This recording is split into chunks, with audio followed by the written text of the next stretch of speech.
Nahibuong kaayo ang mga pangulong pari hastang mga tao nganong si Simon Pedro o si Juan nakaayo man adtong bakol motong ilang giklaro pagsulti nga basig nagtuo mo nga ang among kaugalingong gahom oy nakaayos bakol kining maong bakol naayo sa ngalan ni Hesus kadtong inyong gilansang sa krus kay natuman ang giingon sa kasulatan nga nag-ingon gisgutan po na sa tubag nato sa Salmo unsa ganito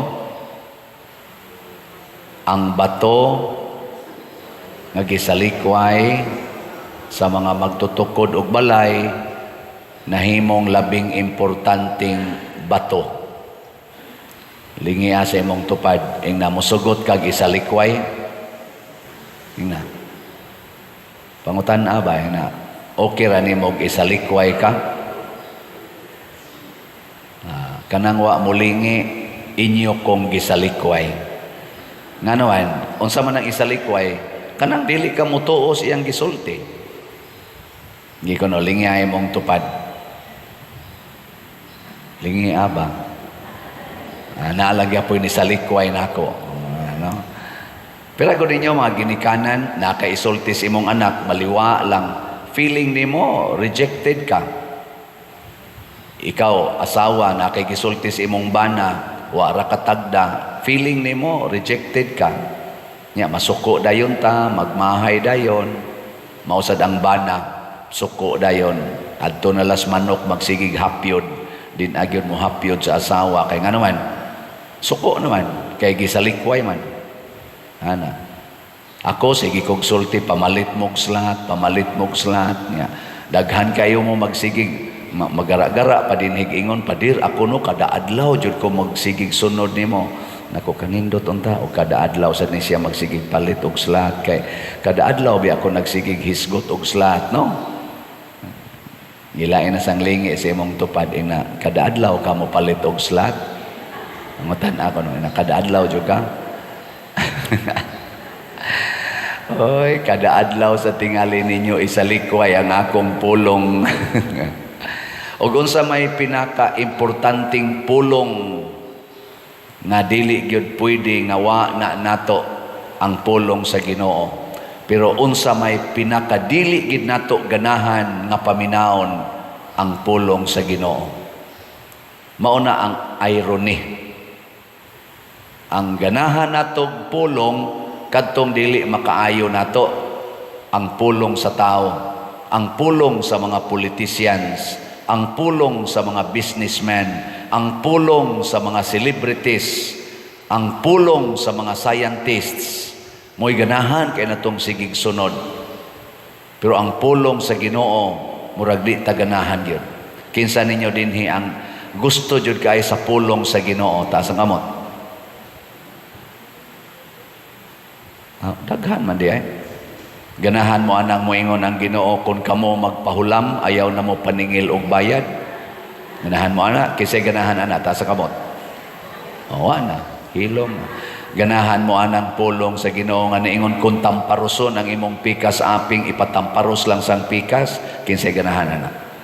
Be honest. Ana usa na lang. Ganahan mo anang niingon ang Ginoo pagpakamatay mo para sa inyong isig katao, taas ang kamot. Nawa na, mingaw na gyud kayo. Labaw na nang moingon ang Ginoo ibaligya ang tanan mong katigayunan ug ang halin hatag ngadto sa mga kabos, taas ang kamot. Na hilom na gyud. Tanawa. Ingon ana ta. Pero ganahan kunuhay ta sa pulong sa Ginoo, kutob na lang dinhi. Wa na diris kasing-kasing. Pero inigingon, kolore inyong buhok kay magwapa mo, magwapo mo, mabatanon mo, ala color dayon. Kiskisan ng inyong kilay, hala kiskis dayon. Sumpay ng inyong pilok, mugasto yun kay isumpay yun pilok. Paputian ang inyong naong, hala paputi yun. Pagpalaygit mo para nindot inyong kinabuhi, wa mo'y daghang anak, laygit dayon. Pag ayudi mo, pag kundo mo, pag pills mo, hala pills dayon, kondom dayon. Aron nindot inyong kinabuhi. Pag abortion mo, aron duha ra gi inyong anak, lisod na kay nang tulo karon, hala abortion dayon, ana. Dawatan ni ninyong ayuda og butari ko ninyo, hala dawat dayon, ya butar sa dayon, ana. Mao na ato. Tuwa dito yung nagrally, manghatag to, adto ta, adto sa dayon, naihatag, wala dagan din adto. Murag yung mga iro, tagaag pagkaon, murag mga manok, nagisaburan.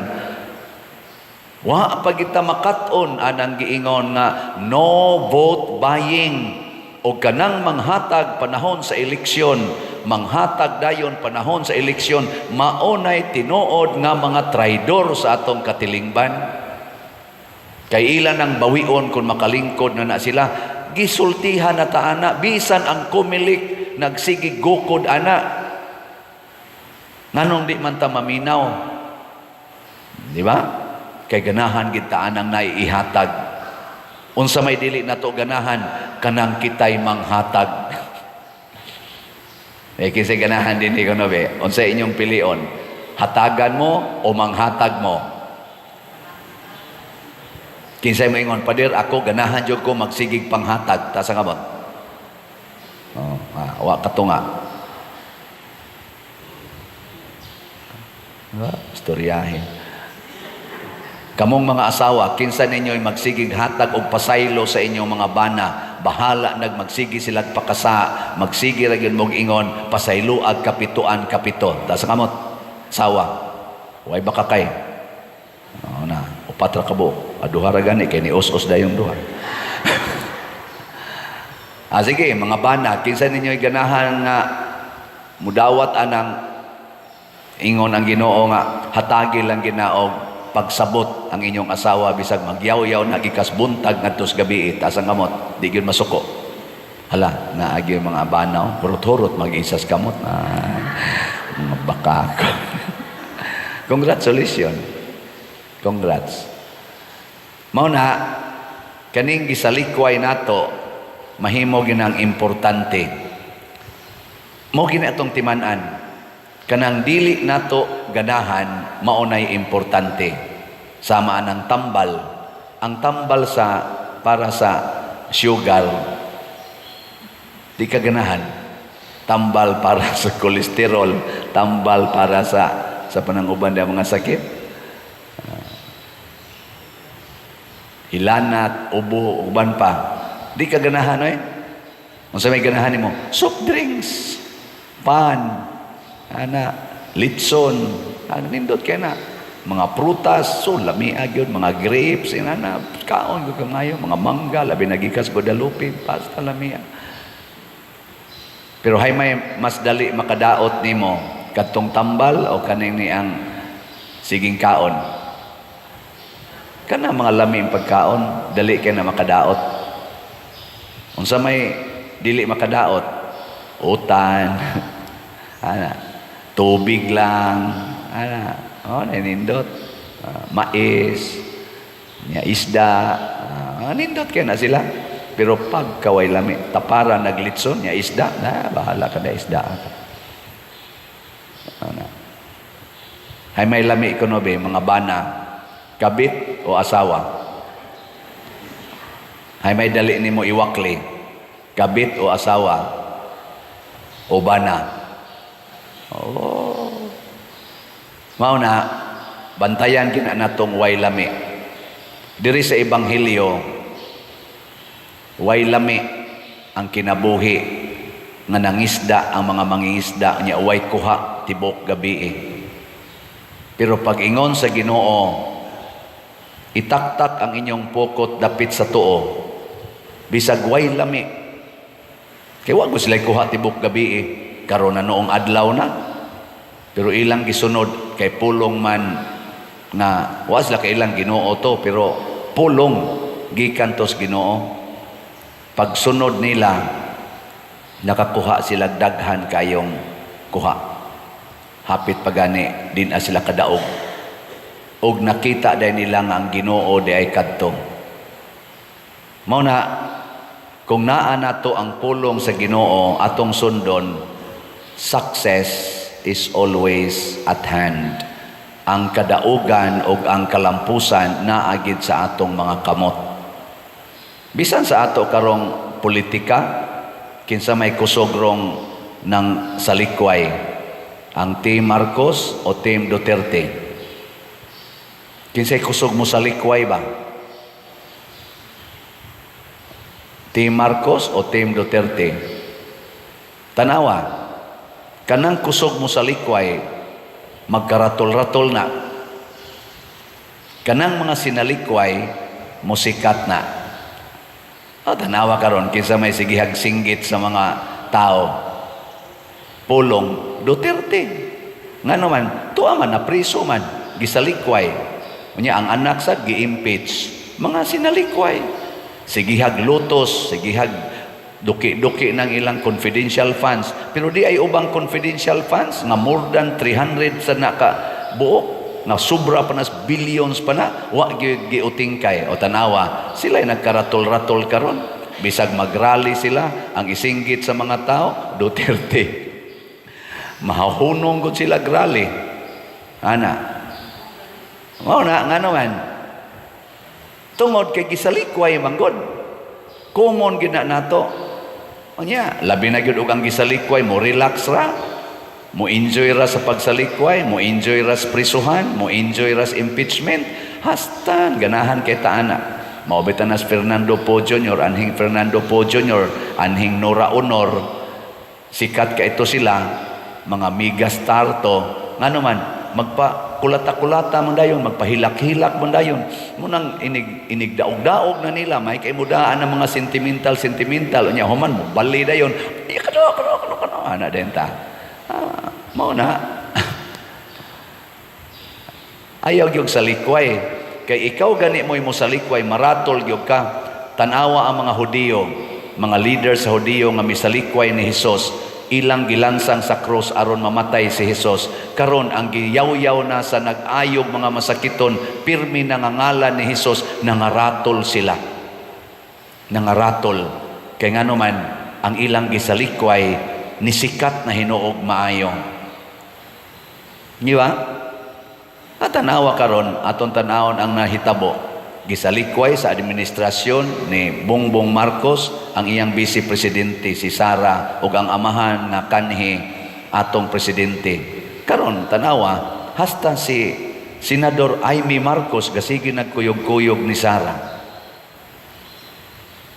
Ngano man na, di ba mahibuong ta na? Tungod kay nisikat ang ngalan Duterte, ang apelidong Duterte. O kinsa to'y musuporta ni ini, mura sa kag proud kaayo. Muna, kining umaabot na tong eleksyon, atong tanawon ang mga tao na kanang dili kusog mo sa likway sa iyang isig katao. Muna'y una na tong tanawon. Kanang kusog kaing mo sa likway sa iyang isig katao, kusog kaing mo dumot, dili mo pasaylo, ayaw na nagbutari. Naman makita man na nato ang ilang binuhatan. Kana bang wa gyoy gamit anang pasaylo og inigabot na gyud sa mulingkod na ning ato mga politicians, unsa man gyud una nilang isalikway ang ato intaong mga kabus nga mga Filipinos nga mo'y kusog kaing mubutar, hakuton pagid na nila aron mubutar, pero inig daog na nila din-an nila paminawon. Karon hatag-hatagan daig bugas, himuon pang tag 20 ang kilos bugas dinhis Visayas. Way apil ang Luzon, way apil ang Mindanao. Nganong ingon ana man na, ambot lang. Wa ta kibaw. Kamo na lay discovery ana, kita na lay mamalandong. Kay panahon mas eleksyon. Katusang padayon, padong na sad ang presidential election atong 2022, ning gawas po ng tag 20 ang kilos bugas. Nya human nawa. Karon ni gawas na sad kay padung na sad midterm election. Sunod ang gawas 2028 na sad tingali. Kanang ato na ning pamalandungan, mura magdili na kay ni Diyos nun. Nya kay dili man Diyos nun, dili na nato paminawon. Ang paminawon nato unsa man magtinabangay ta, magpasayloay ta, mag-inantusay ta, og siguruon nato ang labing ubos. Mao na ang bato nga gisalikway sa mga magtutukod atong higugmaon. Mao bitaw dinis atong parokya, manghatag ta karong pista og 5 kilo rice ngadto sa atong labing ubos kategory D o kategory C sa atong mga parokyano dinhi.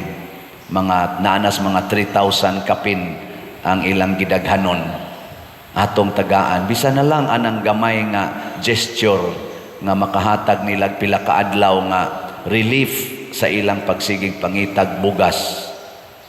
No? Nya makuha na nato sa inyong mga slot. Andam ba mong muhatag ana para sa inyo atong mga kabos? Andam mo dili. Kusga. Kamo sa mga online parishioners, andam sa doonta. Ikaduha, ang atong mga kapilya. Atong gustong tabangan mo nang doon natay kuntis-kuntis nila unya ang atong premyo gidako-dako nato aron ilan ang gamiton pagpa-improve sa ilang kapilya. Kay ang kapilya manggod sa atong mga Katoliko maunay tigumanan sa managsilingan aron patubuon ang pagtuo. Ako produkto po ko sa among kapilya. Kapilya intaw na mos bukid, musayaw inig kanang inigtukod ni mos bongbong, musayaw ang bongbong. Kay tinuod simento pero ang gihimong kabilya kawayan. Unyag bukbuko na ang kawayan, musayaw na murag ngipon sa tiguwa nga hapit na matangtang. Pero didto mi magsigig rosaryo adto mi moadto kaupat kada semana, labing minos, Miyerkules, Huwebes, Biyernes, Sabado, punan pa ini ka Domingo, meeting sa Legion of Mary. Niining nagtango-tango nya way simento nga flooring, abog kaayo. Didto ko ni tubo anang maong pagtuo. Mo nang dinhi sa ato, bisag ngadto sa Antugop, ngadto sa Dakit, ngadto sa Tabla, Lataban, San Roque, nga mga kapilya nga layo-layo na dinhi atong gipangtabangan.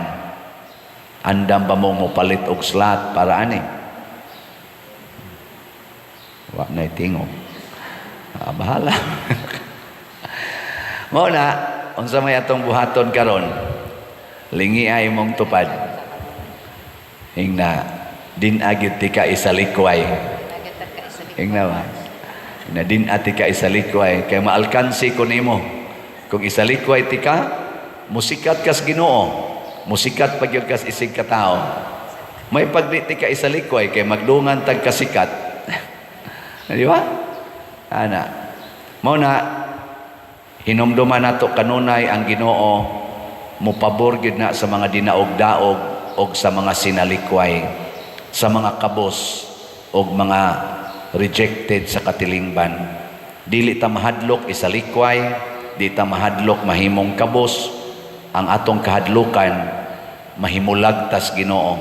Mao bitaw si San Vicente Ferrer nahimong powerful, nahimong milagroso kay kuyog niya kanunay ang pulong sa Ginoo. Mo nang atong tema karon moingon kita, San Vicente Ferrer lig-on og sulundon nga kauban sa magpapanaw sa paglaom. Nganuman kay si San Vicente Ferrer nakapruiba gina nato ang gahom naa diha sa mga tao nga magsunod gyud pulong sa Ginoo. Ang kadtong nagsalikway sa pulong sa Ginoo mahimo gyung alaot.